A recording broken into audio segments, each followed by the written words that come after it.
शहीदों की चिताओं पर जुड़ेंगे हर बरस मेले, वतन पर मिटने वालों का यही बाकी निशा होगा। कभी वह दिन भी आएगा जब अपना राज देखेंगे, जब अपनी ही जमी होगी, जब अपना है आसमां होगा। आज हम बताने जा रहे हैं अमर शहीद परमवीर चक्र विजेता हमारे वीर योद्धा पीरू सिंह शेखावत, जिनका जन्म पीरू सिंह शेखावत परमवीर चक्र विजेता, जिनका जन्म 20 मई 1918 को हुआ था। जन्मभूमि झुंझुनू जिला था। राजस्थान प्रांत के रहने वाले थे। स्थान तिथवाल, कश्मीर। यहाँ पर युद्ध हुआ। सेना भारतीय थल सेना। रैंक कंपनी हवलदार। Units 6 Rajputana rifles.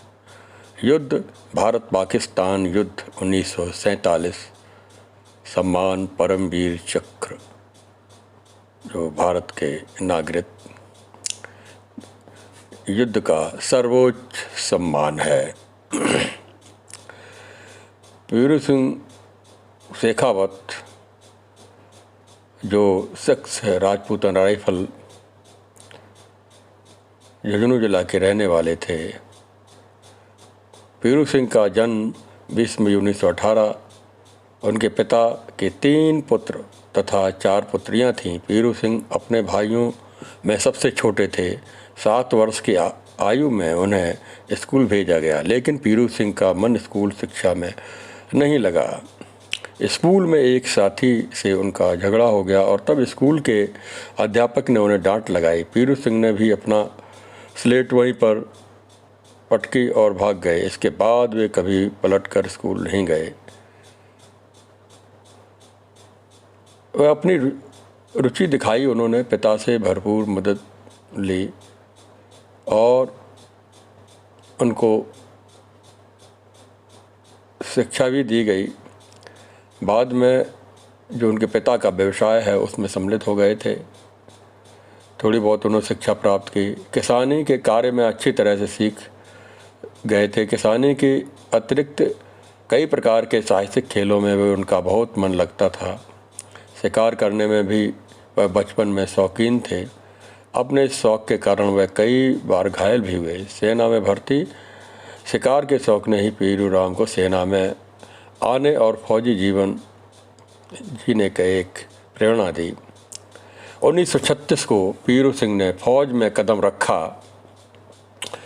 उन्हें 10-1 पंजाब में प्रशिक्षण के लिए लिया गया।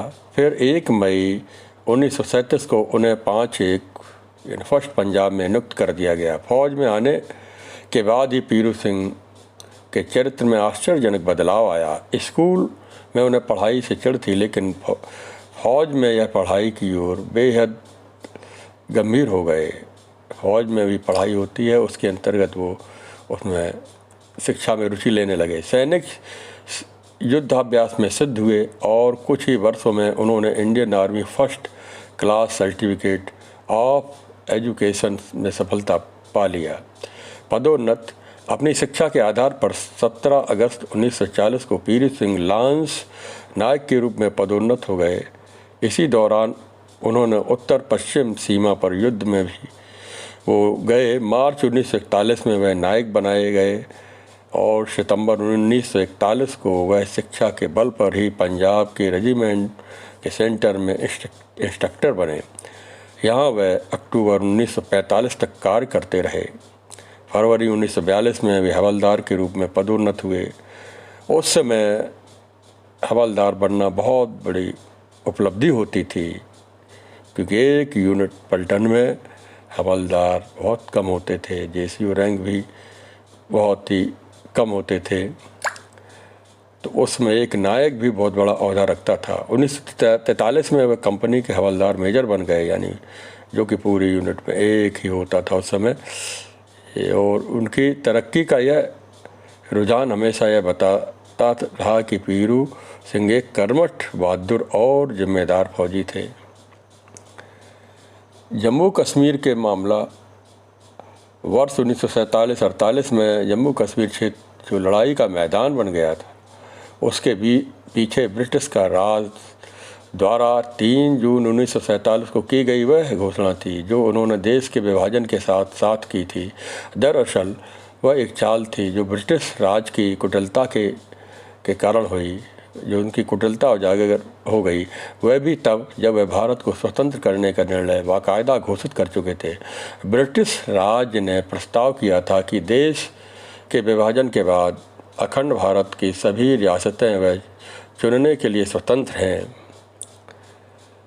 इसमें महाराज हरि सिंह भी थे जिनका राज्य जम्मू कश्मीर में था। उन्होंने उसके निर्णय करने की प्रक्रिया में जनमत जुटाना पसंद किया, जिसके लिए उन्हें कुछ समय चाहिए था। पाकिस्तान का कश्मीर पर हमला, उसी समय हरि सिंह ने उसके लिए भारत तथा पाकिस्तान से कुछ समय ठहरने के लिए निवेदन किया। भारत ने उनके इस निवेदन को मान लिया, लेकिन पाकिस्तान तो बस हर हाल में कश्मीर को पाना चाहता था। उसने महाराज हरि सिंह के निवेदन को नहीं माना। पाकिस्तान ने एक रणनीति के तहत कश्मीर की वह आपूर्ति रोक दी जो उसके क्षेत्र से कश्मीर हमेशा पहुंचती थी। इस आपूर्ति में राशन, तेल, ईंधन आदि की बहुत ही आवश्यक सामग्री थी। इसके बाद पाकिस्तान ने पूरे सैन्य बल के साथ कश्मीर पर हमला कर दिया। इसका इरादा महाराज हरि सिंह के उन पर दबाव डालने का था। वह पाकिस्तान के पक्ष में अपना मत प्रकट करें और पाकिस्तान के साथ जुड़ जाएं, लेकिन पाकिस्तान को निराशा ही हाथ आई, क्योंकि महाराज हरि सिंह ने भारत के पक्ष में मत प्रकट किया और भारत से मदद की गुहार की। ऐसी स्थिति में भारत के लिए मदद करना और आसान हो गया। महाराज हरि सिंह ने भारत के पक्ष में अपना मत रखा। 31 अक्टूबर को भारत इस युद्ध में पाकिस्तान से मुकाबले के लिए खड़ा हुआ। वह युद्ध कई मोर्चों पर एक साथ लड़ा गया। उसमें एक मोर्चा जो था वो दारापरी था।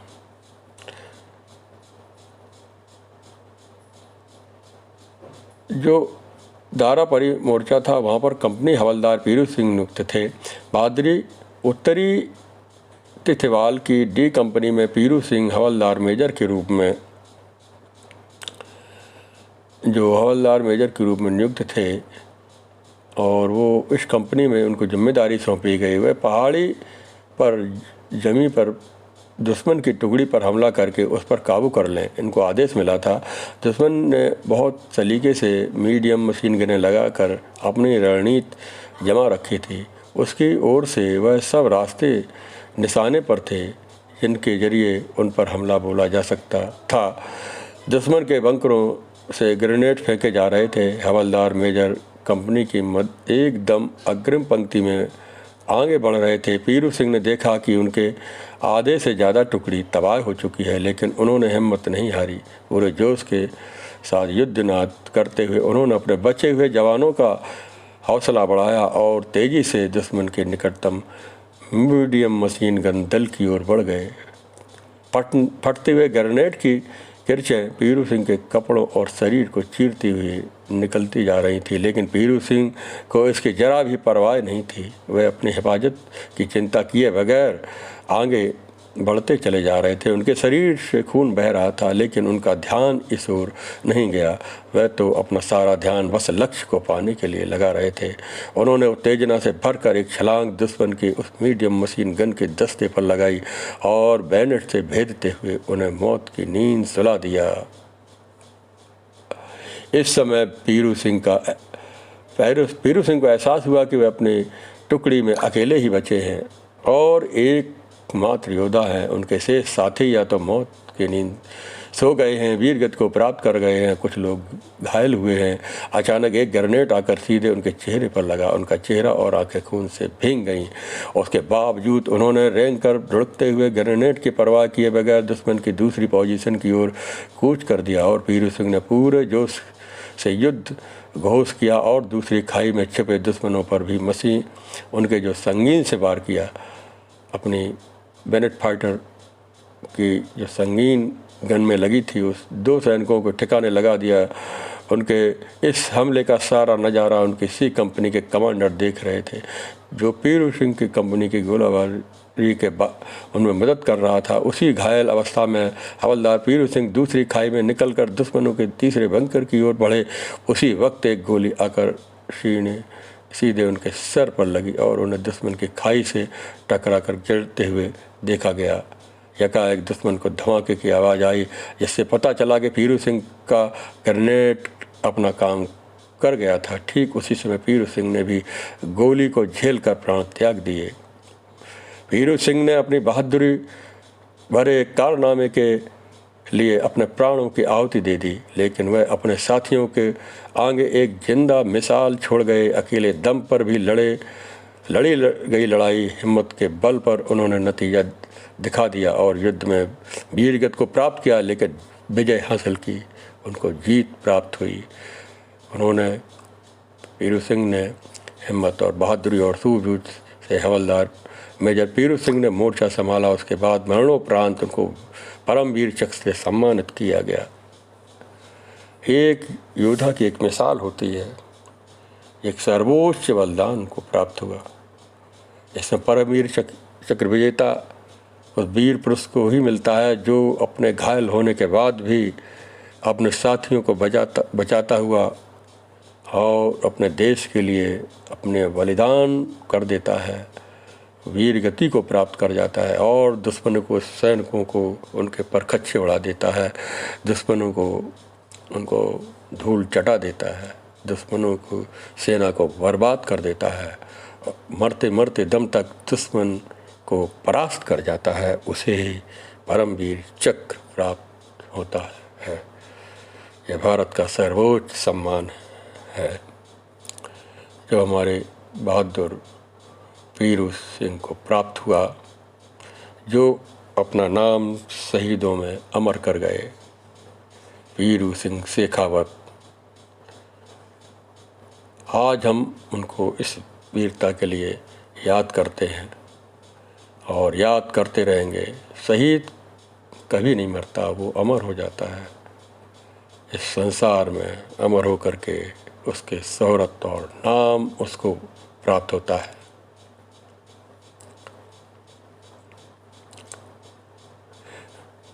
वीरों का कैसा हो बसंत, आ रही हिमाचल ते पुकार, है उदद गरजता बार बार। वीरों का कैसा हो बसंत, प्राची पश्चिम भू नभ अपार, सब पूछ रहे दिग दिगंत। वीरों का कैसा हो बसंत, फूली सरसों ने दिया रंग, मधु लेकर आ पहुँचा अनंग। वधु वसुधा पुलकित अंग अंग, है वीर वेश में किंतु कंत। वीरों का कैसा हो बसंत, भर रही कोकिला इधर तान, मारू बाजे पर उधर गान। है रंग और रण का विधान, मिलने आए हैं आदि अंत। वीरों का कैसा हो बसंत। इस प्रकार से तुझको नमन मेरे वतन, फूल हम तू है चमन। चाय नहीं मैं शुरवाला लाके, चाय नहीं मैं शुरवाला के गहनों में गूथा जाऊं। चाय नहीं प्रेमी माला में बिंद प्यारी को ललचाऊं। चाय नहीं सम्राटों के सौ पर हरी डाला जाऊं। एक फूल की चाय है, चाय नहीं सम्राटों के सौ पर हे हरि डाला जाऊं। चाय नहीं देवों के सर पर चढ़ूं, भाग्य पर इठलाऊं। मुझे तोड़ लेना बनमाली, उस पथ में देना तुम फेंक। मातृभूमि पर शीश चढ़ाने, जिस पथ पर जाएं वीर अनेक। मातृभूमि पर